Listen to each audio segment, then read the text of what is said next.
এখন আমি বক্তব্য রাখার জন্য আহ্বান জানাচ্ছি মাননীয় সদস্য মোহাম্মদ অলিউল্লাহ, বরগুনা 1।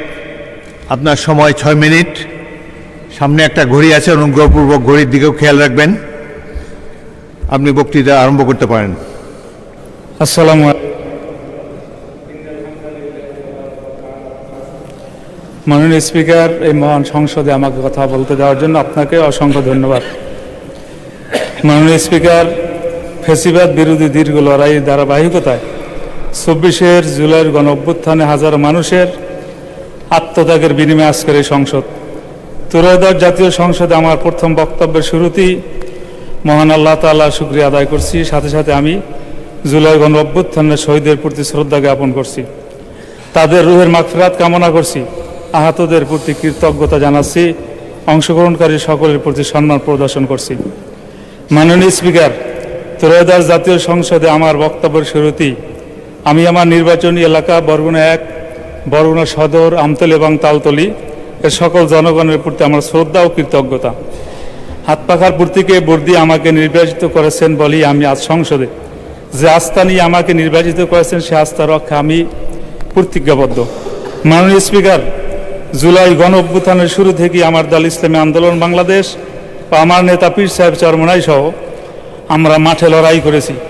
নানা কারণে অনেকেই যখন দলীয় ব্যানারে এই অভ্যুত্থানের সাথে সম্পৃক্ততার ঘোষণা দ্বিধান্বিত ছিল, তখন আবু সাঈদের শাহাদতের পরে আমার নেতা পীর সাহেব চরমনাই হত্যাকারীদের প্রতি রাজপথে গর্জে উঠেছিলেন, ওই নরপিচাস আমার সন্তানের বুকে গুলি করলি কেন।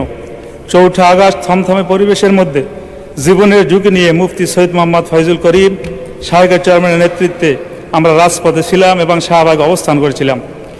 মাননীয় স্পিকার, ব্রিটিশ বিরোধী সংগ্রাম থেকে শুরু করে 52 ভাষা আন্দোলন এবং আমাদের মহান স্বাধীনতা সংগ্রামের সকল শহীদ অংশগ্রহণকারীদের প্রতি আমার দলের পক্ষ থেকে শ্রদ্ধা ও সম্মান জানাচ্ছি। আমি বিশেষভাবে স্মরণ করছি ইসলামী আন্দোলন বাংলাদেশের প্রতিষ্ঠাতা আমির মাওলানা সৈয়দ মোহাম্মদ ফজলুল করিম মরহুম পীর সাহেব চরমনাই। তিনি 1987 সালে সাংবিধানিক সংস্কারের প্রয়োজন অনুভব করে গঠন করেছিলেন ইসলামী শাসনতন্ত্র আন্দোলন, যা বর্তমান ইসলামী আন্দোলন বাংলাদেশ। মাননীয় স্পিকার, রাষ্ট্রপতির ভাষণ একটি সাংবিধানিক বাধ্যবাধকতা ও সংসদীয় রীতি, কিন্তু বাস্তবতা আমরা সবাই জানি রাষ্ট্রপতি মনোপ্রাণ ও কার্যক্রমে একটি ফ্যাসিবাদী শাসনের অংশ ছিলেন, যে ফ্যাসিবাদের উৎখাতে হাজারো প্রাণের রক্ত উৎসর্গ করতে হয়েছে।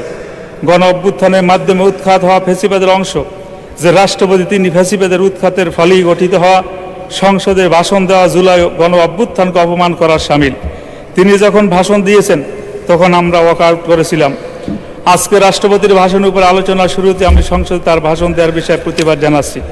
মাননীয় স্পিকার, রাষ্ট্রপতির ভাষণ সরকারি দলের স্তুতি ও তাদের অতীত সাফল্যের বর্ণনা, আগামীর প্রতিশ্রুতি সমন্বিত একটু উপত্থান যা সরকারি দল কর্তৃক লিখিত হয়।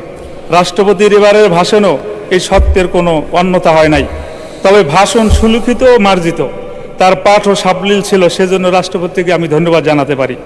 মাননীয় স্পিকার, রাষ্ট্রপতির ভাষণে অন্তর্বর্তী সরকারের উল্লেখ নেই। অন্তর্বর্তী সরকার ও সরকার প্রধানের নাম উল্লেখ করে তাদের প্রতি বিশেষভাবে কৃতজ্ঞতা জানালে ভালো হতে বলে আমি মনে করি। মাননীয় স্পিকার, রাষ্ট্রপতি তার ভাষণে পতিত সরকারে বারংবার ফ্যাসিবাদী শাসন বলে অভিহিত করেছেন, এজন্য তাকে আরেকটি ধন্যবাদ দিতে চাই। তিনি এটা মন থেকে বলেছিলেন কিনা জানি না, তবে তার মুখে বারংবারে আলোচনা শুনতে আমাদের ভালো লাগছিল। তবে মাননীয় স্পিকার, তার ভাষণে জুলাই ঘোষণা, জুলাই সনদ নিয়ে কোনো কথা নেই। সংস্কার কমিশন গঠনের কথা আছে, কিন্তু সেসব কমিশনের প্রস্তাবিত এবং দেশের সকল রাজনৈতিক দলের স্বাক্ষরিত জুলাই সনদে বাস্তবায়নের ব্যাপারে কোনো কথা নাই। এই বিষয়টি আমাদেরকে হতাশ করেছে এবং সত্য হলো প্রস্তাবিত সংস্কারগুলো না হলে বাংলাদেশে আবারও স্বৈরাচার ও ফ্যাসিবাদ ফিরে আসার আশঙ্কা রয়েছে।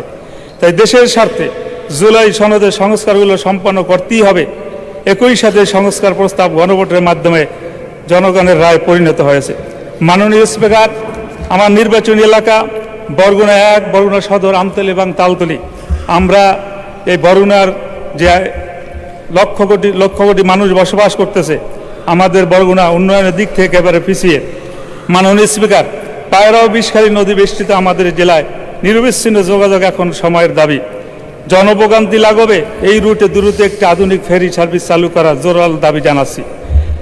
আমতলী পুরঘাটা বড়ইতলবাগ 62 পয়েন্টে সেতু নির্মাণ করা হলে দক্ষিণ অঞ্চলের মানুষের যাতায়াতের এক যুগান্তর বিপ্লব ঘটবে, শিক্ষা খাতে ব্যাপক ভূমিকা রাখবে, যা রাজস্ব বৃদ্ধিকে সহায়তা হিসেবে কাজ করবে। মাননীয় স্পিকার, তালতলী উপজেলার প্রশাসনিক গতিশীলতা আনতে তালতলীকে দ্রুত পূর্ণাঙ্গ পৌরসভা হিসেবে ঘোষণা করার দাবি জানাচ্ছি।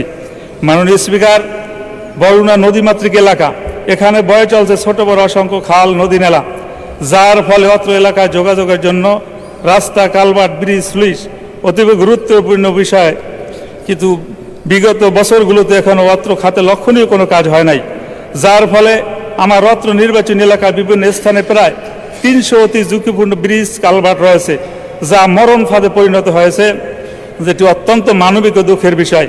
তাই আমার নির্বাচনী এলাকার রাস্তা, ব্রিজ, কালভার্টগুলো অতি দ্রুততার সাথে পুনর্নির্মাণ একান্ত প্রয়োজন। মাননীয় স্পিকার, তালতলী বরগুনা থেকে বিচ্ছিন্ন একটা উপজেলা, এ জায়গায় একটা দ্রুতগামী একটা ফেরির ব্যবস্থা করার জোরালো দাবি জানিয়ে আমি আপনাকে অভিনন্দন জানিয়ে শেষ করছি। আল্লাহ হাফেজ। আসসালামু আলাইকুম রহমতুল্লাহ।